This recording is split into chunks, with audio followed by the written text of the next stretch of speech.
Am I the a-hole for breaking up with my girlfriend after she rejected my proposal twice? Alright, so let me tell you how it all went down.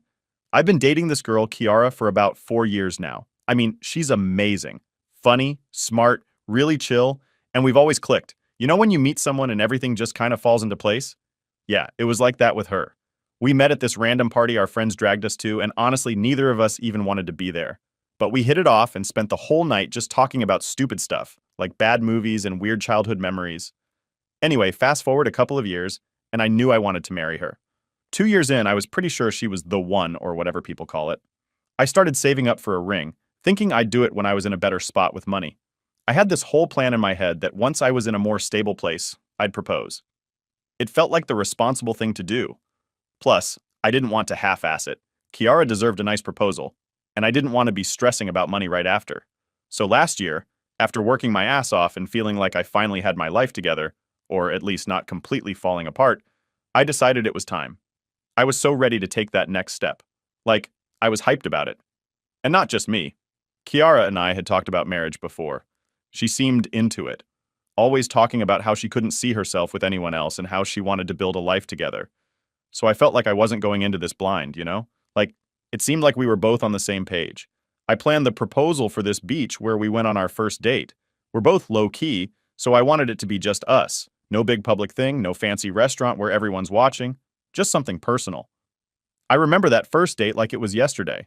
We didn't have much money back then, so we packed a cheap picnic, grabbed a couple of drinks, and sat on the beach talking till it got too cold. It was perfect. Anyway, the day of the proposal, I was nervous as hell. I mean, I was sure she'd say yes, but, it's still a big deal, right? I got the ring, planned the whole day, made sure we got to the beach at sunset because Kiara's always said how much she loves sunsets.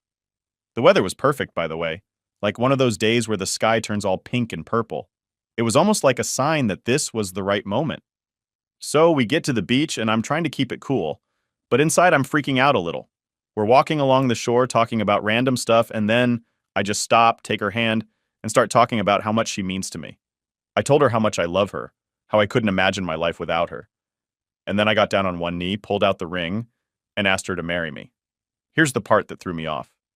She looked at me, like, really looked at me, and didn't say anything for what felt like forever. Then she says, "I want to marry you, but not right now." I was like, what? My brain couldn't process that at first. I just stood there, still holding the ring, probably looking like an idiot trying to make sense of what she just said. I want to marry you, but not right now. What does that even mean? I felt my heart drop, man. She said she wasn't ready for all the engagement stuff just yet. Like, she wasn't into the idea of being engaged and she needed more time. She didn't really explain it much further than that, just kind of said it wasn't the right moment for her. That hit me like a punch in the gut, but I didn't want to make a scene, so I just smiled and said, yeah, okay, I get it. But truthfully, I didn't get it. Not at all. We had talked about marriage. She had told me she wanted to be with me forever, and here I was, putting myself out there, only to get a half-assed rejection.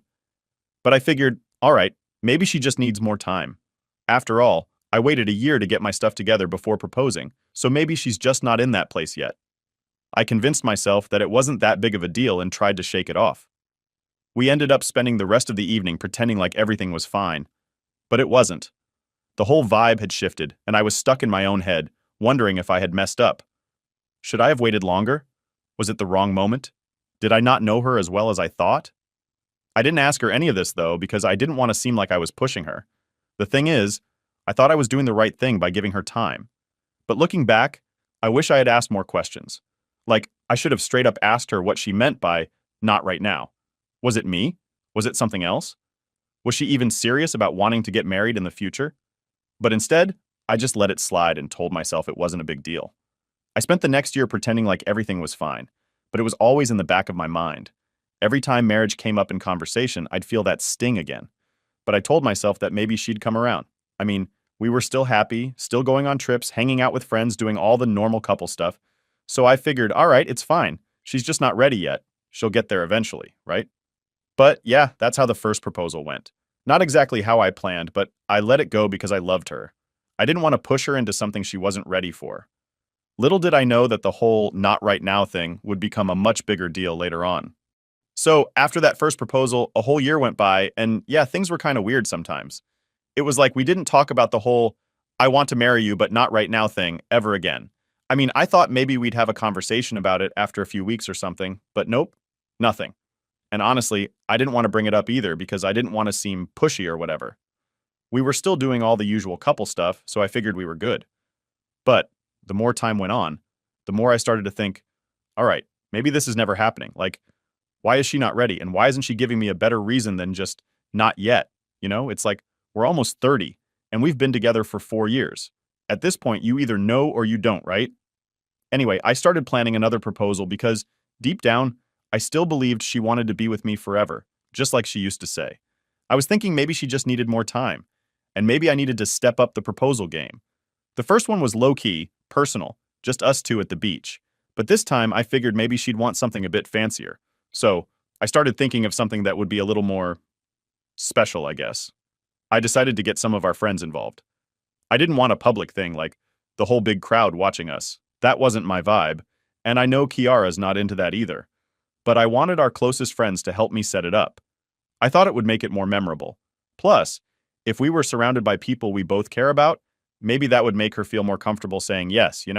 So I started planning. I booked this really nice botanical garden that had this beautiful fountain area, the kind with all those big roses and greenery, and it's all super romantic. I knew she'd love it because she's obsessed with nature and plants.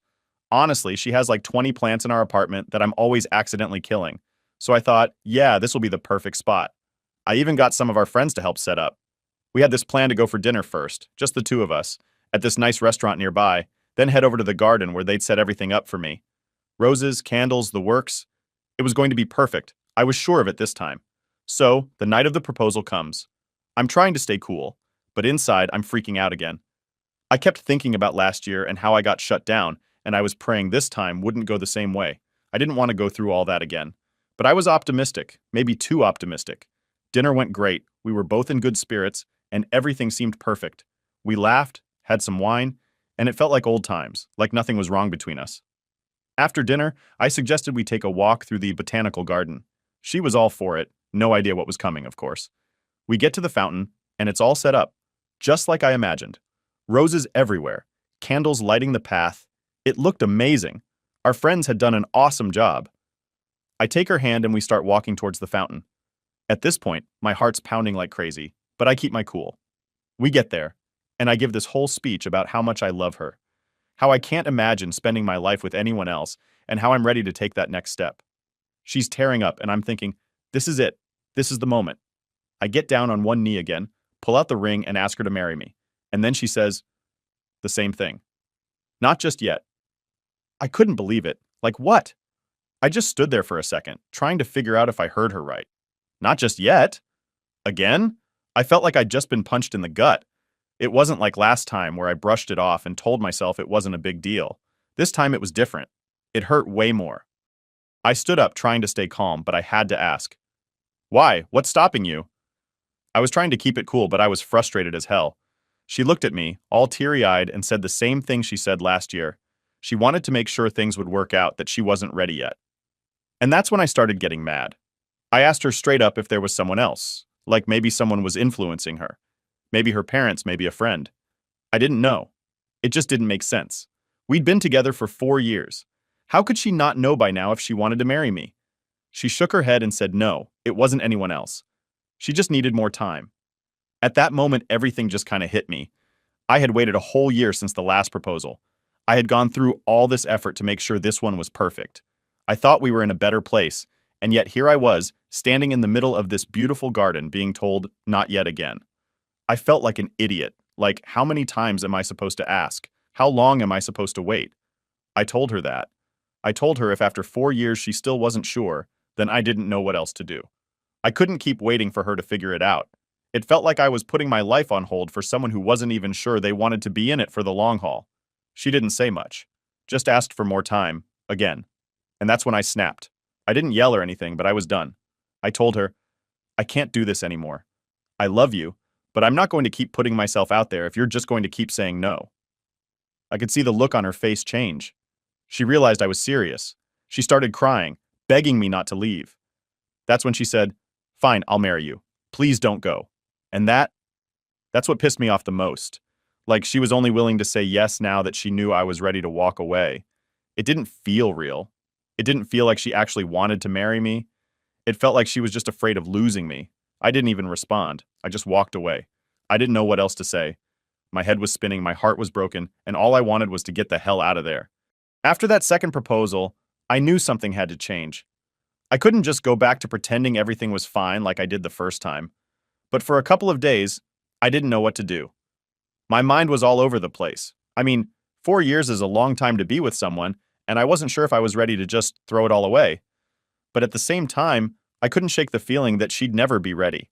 And if she wasn't ready by now, then when? I didn't talk to Kiara much the day after the proposal. She stayed in the guest room, which was kind of our unspoken way of handling fights. Just give each other space. Normally, by the next day, we'd talk things out and be good again. But this time, I didn't want to talk. I didn't even know if I had anything to say. I needed to process what had just happened. A couple of days passed, and I realized that I wasn't mad at her anymore. I was just disappointed. You know that feeling when you've put everything into something and you still come up short? That's where I was. Like, I did everything right, or at least I thought I did, and it still wasn't enough. It sucked, plain and simple. By the end of the week, we finally sat down to talk. She was the one to bring it up, actually. She sat me down on the couch and said we needed to figure things out. And yeah, we did. We couldn't keep avoiding it. So I told her exactly how I felt. That I couldn't keep waiting for her to figure out if she wanted to marry me or not. I said that if she didn't know after 4 years, I wasn't sure she ever would. She just sat there, quiet, for what felt like forever. Then she said, "I do love you. I want to be with you. I just don't think I'm ready for marriage yet." And there it was again. That same damn phrase, not ready. I could feel my frustration building up again, but I kept it together. "Why not?" I asked. "What's stopping you? I mean, we've been together for 4 years and we've talked about getting married before. You said you wanted this." She sighed, and I could tell she was struggling to explain. "I don't know," she said. It's a big commitment, and I don't want to rush into something I'm not sure about." That's when it hit me. She wasn't sure about me.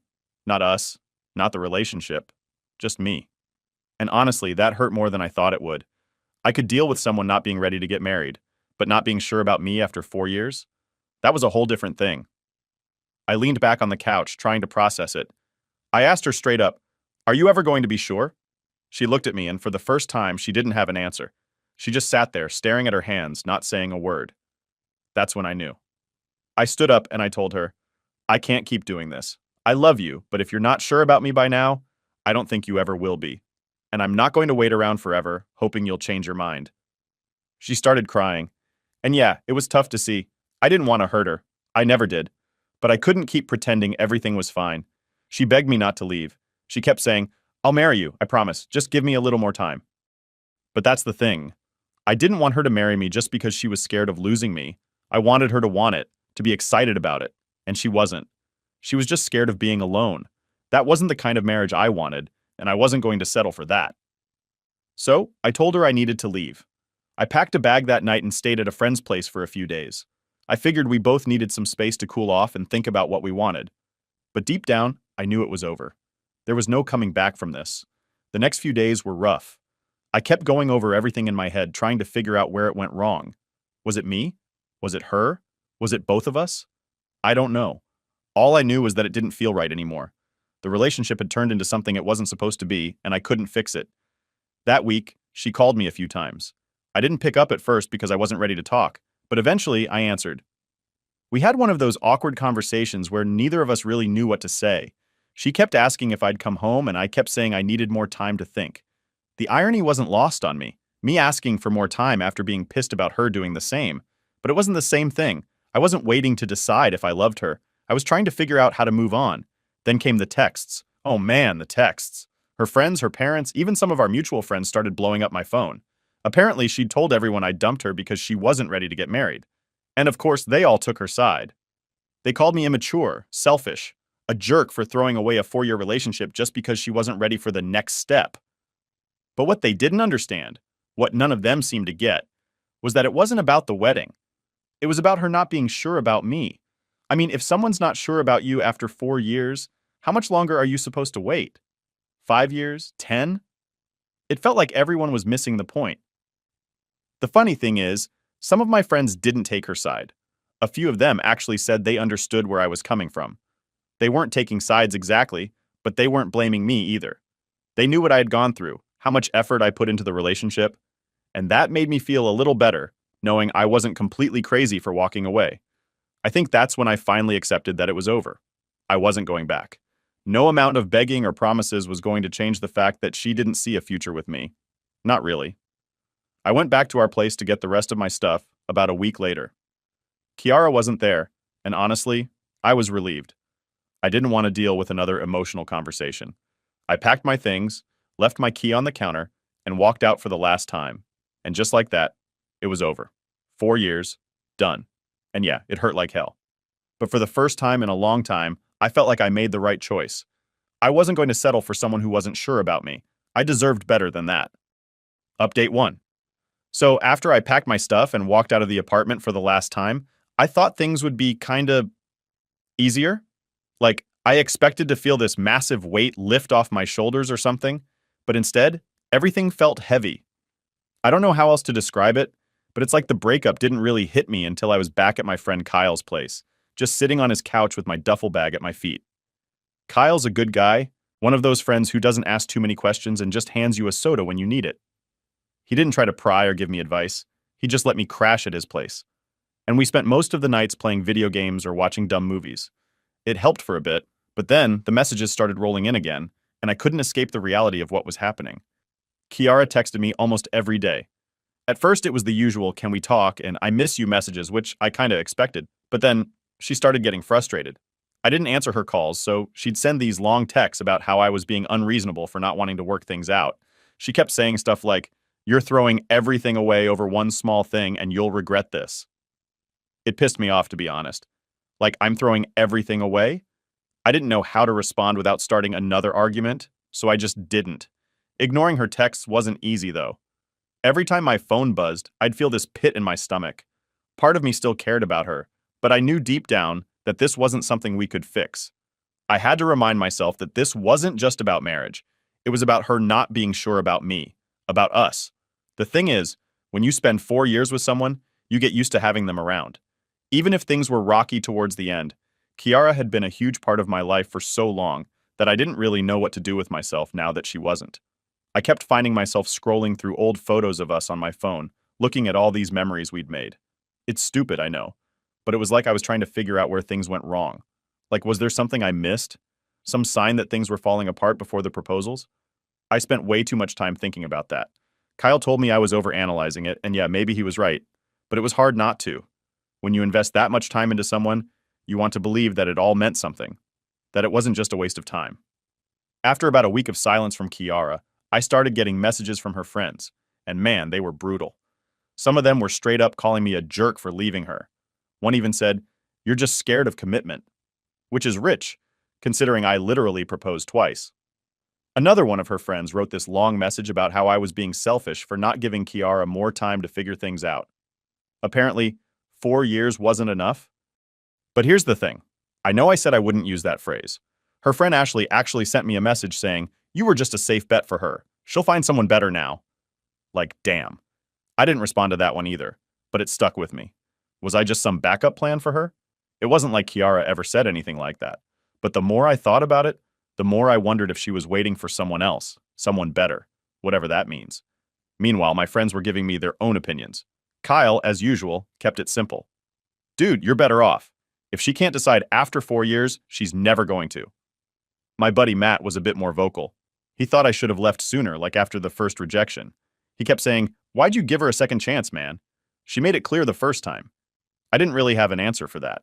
I guess I just didn't want to give up on her that easily. Maybe that makes me sound stupid, but I wanted to believe things could still work out back then. It was a weird mix of emotions. I was angry, frustrated, but also sad. And part of me couldn't shake the guilt. Every time I saw her friend's texts, I'd think, am I the bad guy here? I kept questioning myself, even though I knew I did what I had to do. Breaking up wasn't some knee-jerk reaction. It was something I thought about for a long time. But still, when you're getting hit from all sides with people telling you you're the asshole, it messes with your head. About 2 weeks after the breakup, I finally got a text from Kiara that wasn't angry. It was simple. I understand now. I'm sorry. I hope you find someone who makes you happy. That was the last message I got from her. No more calls, no more texts. It felt weirdly final, and I wasn't sure how to feel about it. On one hand, I was relieved that the constant back and forth was over. On the other hand, it felt like the last thread between us had been cut. I wish I could say that's when everything got easier, but honestly, it didn't. I still had moments where I'd think about her, about what we had, and what could have been. But over time, those moments got fewer and fewer. The more space I had from her, the more I realized that breaking up was the right choice. It hurt like hell, but it was necessary. I didn't want to be stuck in a relationship where I was always waiting for her to be ready. Eventually, I moved out of Kyle's place and got my own apartment. It wasn't anything fancy, just a one-bedroom in a decent part of town, but it was mine. I started focusing on myself more, hanging out with friends, hitting the gym, just trying to get my life back on track. And slowly things started feeling normal again. I'm not saying I'm over it 100%, but I'm in a better place now. Looking back, I realized that I deserve someone who's sure about me, not someone who needs years to decide if I'm worth it. It's still a tough pill to swallow, but I've accepted it. So yeah, that's the aftermath. It wasn't pretty, and I'm still dealing with some of the fallout, but I think I'm finally moving on. Update 2. So after months of adjusting to life on my own, I felt like I was finally getting the hang of things. It's not like everything magically got better or something, but things were just easier. I wasn't waking up every morning with that knot in my stomach anymore. Kiara wasn't on my mind all the time, and I wasn't constantly checking my phone to see if she texted. I had my routine, my space, and honestly, it was nice to have my own place again. I could leave dishes in the sink if I wanted blast music at 1 a.m., or just sit in silence with a soda on the balcony. No one to answer to. It felt good work was going fine. I wasn't one of those people who throws themselves into their job after a breakup or whatever, but having something to focus on definitely helped. I didn't think about anything else when I was knee-deep in projects or sitting in meetings. I think that was my biggest win, just being able to focus on something without getting distracted by thoughts of the past. But, as anyone will tell you, just when you think you're moving on, life has this way of throwing something at you to test if you're really over it. I was at a bar with Kyle one Friday night. We hadn't done a proper hangout in a while because we'd both been busy with work, so we decided to grab a few drinks, shoot some pool, and catch up. The night was going great. Laughs, beers, trash talking over pool, the usual. It was just one of those nights where you're not thinking about anything too heavy, just enjoying the moment. Then, out of nowhere, Kyle gets this weird look on his face while we're playing. I'm about to line up a shot when he says, dude, Kiara's here. I froze. My mind went blank for a second, and I just stood there with the pool cue in my hand, not knowing what to do. I hadn't seen her in months. Like, yeah, I knew she was seeing someone new, but it's one thing to hear about it through the grapevine and another thing to see it with your own eyes. I tried to play it cool, though. I didn't want to freak out or anything. I mean, it's a small town, and it was bound to happen at some point, right? I took a deep breath and casually glanced over. And there she was, sitting at the bar with a guy. They were laughing, having a drink, looking like they were having a good time. And you know what? It didn't hit me the way I thought it would. Yeah, my heart kind of sank at first, but it wasn't the gut-wrenching feeling I was expecting. I just stood there, staring for a second, then looked back at Kyle, who was watching me like I was about to lose it. I shook my head and said, "It's fine, man. Let's keep playing." And that was it. No big dramatic moment, no meltdown. We just went back to the game, and I did my best to act like I hadn't just seen my ex with someone else. It wasn't easy, though.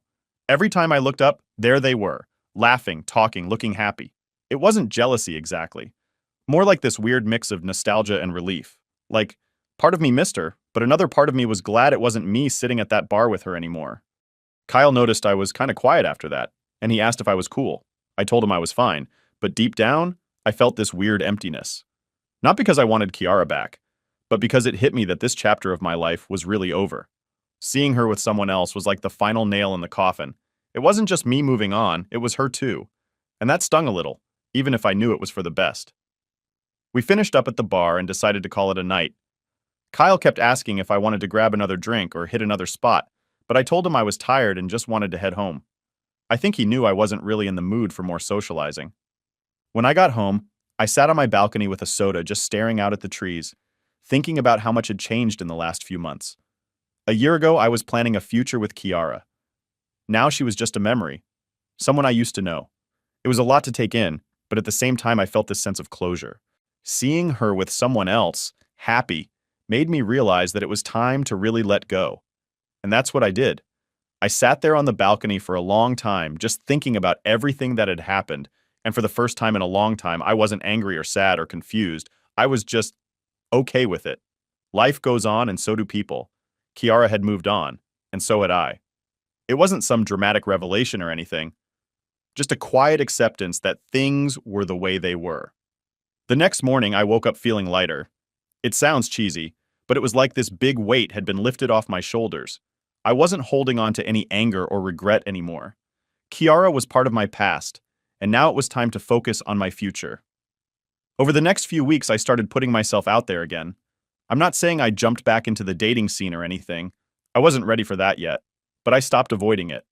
I went out more, talked to people, started thinking about what I wanted for myself, not just in a relationship, but in life in general. It's funny how breakups make you reevaluate everything. It wasn't just about moving on from Kiara. It was about figuring out who I was and what I wanted from life.